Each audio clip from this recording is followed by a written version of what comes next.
நேத்து ஒரு தம்பி என்கிட்ட வந்து அண்ணா ஸ்டார்ட் அப் ஆரம்பிச்சிருக்கிறேன், உங்களுடைய சப்போர்ட் எனக்கு என்னைக்குமே தேவை, கண்டிப்பா சப்போர்ட் பண்ணணும் அப்படின்னு சொல்லிட்டு சொன்னாரு. உடனே என்னடா தம்பி ஆரம்பிச்சிருக்கிற ஸ்டார்ட் அப்ல அப்படின்னு சொல்லிட்டு கேட்டேன். இமீடியட்டா அவர் சொன்னாரு, நான் ஒரு ட்ரெஸ் ஷாப் ஆரம்பிச்சிருக்கேன், இப்பதான் ஆரம்பிச்சிருக்கேன் அப்படின்னு சொல்லிட்டு சொன்னாரு. ஸோ எனக்கு அந்த இடத்துல வந்து ஒரு புரிதல் மிஸ் ஆயிருக்கு இந்த பையனுக்கு அப்படிங்கிறது மட்டும் தெளிவா புரிஞ்சுது. நம்ம தென்காசியில் இருக்கக்கூடிய தொழில் பண்றவங்களும் சரி, ஸ்டூடெண்ட்ஸும் சரி, தெளிவா புரிஞ்சுக்கோங்க. ஸ்டார்ட் அப் அப்படிங்கிறது என்னன்னா, எக்ஸிஸ்டிங்கா ஏற்கனவே நடந்துட்டு இருக்கக்கூடிய ஒரு ப்ராசஸை கையில் எடுக்கிறதுங்கிறது வந்து ஸ்டார்ட் அப் கிடையாது.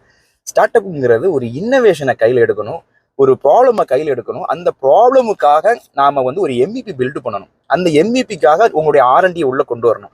ஸோ இந்த மாதிரி எது இருக்கோ அதைத்தான் ஸ்டார்ட் அப்னு சொல்லிட்டு சொல்லுவாங்க. அந்த ஸ்டார்ட் அப்புக்கு நம்ம ஃபண்டு கொஞ்சம் தேவைப்படும். அதை நம்ம கவர்மெண்ட் இருந்து வாங்கலாம், ஃபண்ட் ரைசர்ஸ் இருந்து வாங்கலாம், இல்லைன்னா உங்க கையில் இருக்கக்கூடிய ஃபண்டை போட்டு நீங்க எம்பிபி பில்டு பண்ணலாம். ஸோ இதைத்தான் வந்து ஸ்டார்ட் அப்ங்கிற கேட்டகரியில் கொண்டு போவாங்களே தவிர, நீங்க ஏற்கனவே இருக்கக்கூடிய ப்ரீ டிஃபைன்டு மாடல் இருக்கக்கூடிய பிசினஸ் எடுத்து கொண்டு வந்து நீங்க ஸ்டார்ட் அப்னு சொன்னீங்கன்னா அதை ஸ்டார்ட் அப்னு ஒருபோதும் வந்து அக்செப்ட் பண்ண மாட்டாங்கிறத நீங்க தெளிவா புரிஞ்சுக்கணும். அந்த வகையில தென்காசியில ஜூன் 5, 6, 7 தென்காசி இசக்கி மஹால்ல இண்டஸ்ட்ரியல் எக்ஸ்போன்னு சொல்லிட்டு நம்மளுடைய தென்காசியில் இருக்கக்கூடிய இண்டஸ்ட்ரியல் யூனியன் மூலமா ஒரு ப்ரோக்ராம் நடக்க போகுது. ஸோ இதை நிறைய வந்து ஸ்டார்ட் அப்ஸ் உள்ள வருவாங்க, நிறைய என்டர்பிரினர்ஸ் உள்ள வருவாங்க, எம்இபி பில்டு பண்ணி வச்சிருக்கக்கூடியவங்க நிறைய அங்கே வந்து ஷோகேஸ் பண்ணுவாங்க. ஸோ இது ஏற்கனவே 2 வருஷத்துக்கு முன்னாலலாம், போன வருஷம் அதுக்கு முந்தின வருஷம்லாம் நடந்துச்சு. நான் போய் பார்த்துருந்தேன், ரொம்ப அற்புதமா இருந்துச்சு.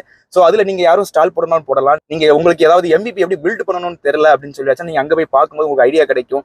எம்எஸ்எம்இ சம்பந்தமான லோனை எப்படி எடுக்கணுங்கிறது தெரியல அப்படிங்கிறதுனா அங்கே போனீங்கன்னா அங்கே நிறைய பேர் அதுக்காக ஸ்டால் போட்டு இருப்பாங்க. அங்கே போய் நீங்க கேட்டு தெரிஞ்சுக்கலாம்.